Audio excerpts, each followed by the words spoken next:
How many did you get right? 9. 9? But Benjamin, that's wonderful. Not 9, Miss Williamson. He got none. So what happened? You weren't getting grades like that in Boston. I'm dumb, Mother. No, you ain't. You a smart boy. Listen to me. Listen to me. You just ain't using that smartness. Benjamin, I didn't cheat. what's your score? 24 out of 25. I got an A. I got an A. I knew you could do it.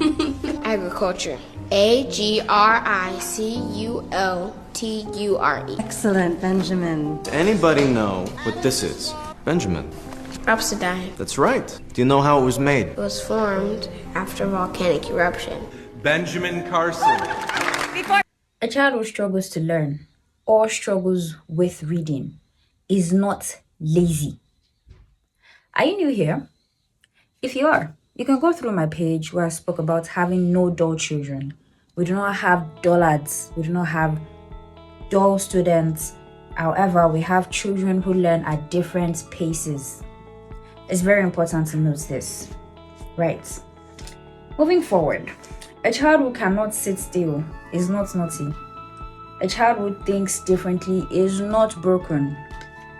They just learn differently. So it's very important that you see the child as what? The child? You see the child and not the label. Do not tag the child. You talk too much. You play around too much. What if your child is artistic? You scribble everywhere. Have you ever, tried to focus or harness your energy into their area of strengths rather than what? Labeling them and giving them labels that actually do not do anything. I've noticed over a period of time, especially even when I was still in the secondary school, in primary school, not that I have nieces and nephews, unfortunately, still following that same trend. I hope that we can begin to learn one or two things and improve, especially for this generation where we're having new teachers, younger teachers in that sense. I say Gen Zs, however you like it to be. It's important to know that majority of schools, not all, but some are designed to have just one particular standard or method for students to learn. And that's why if a child or the others are not meeting that standard that the teacher has set, everybody's a fast learner, you must all learn fastly, which is not possible. We have to be inclusive even in our teaching. But if the teachers do not even recognize this, it's difficult to help the students on the growth process or in their learning journey. Moving forward. So the problem is not the child. The problem is a system that has been designed to follow a particular method. Expand your horizon. Your nephew is not lazy. Your niece is not lazy. Your students are not lazy. You can help them. I'm going to talk about 5 things that you can identify as a teacher, an aunt, an uncle, whichever the case may be or whatever you fall under, right? So these are 5 things you should know about certain learning disabilities. A learning disability is not linked to the intelligence of a child. There are children who might be dyslexic and they're so brainy, really intelligent. So we need to dig deeper. In the comment section, in the caption, I'm going to explore more of the things that you can learn and more of the things that you can do. Number 2, every identification has different outcomes. That's something that you should notice, and that's something that I mentioned earlier.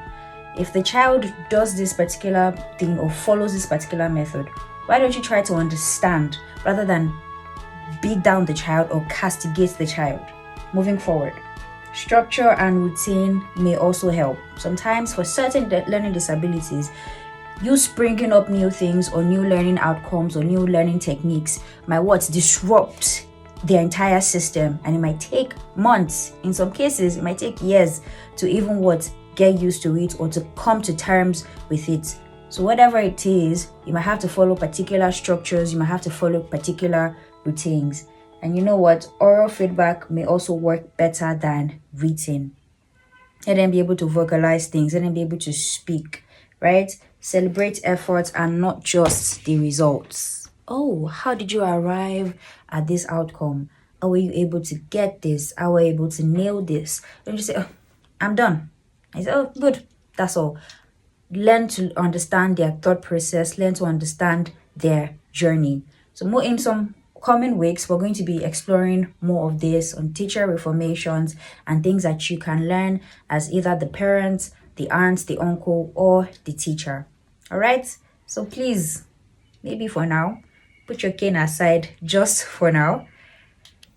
So please, let us begin to what? Expand our horizon before we begin to label children. Thank you very much. Bye for now.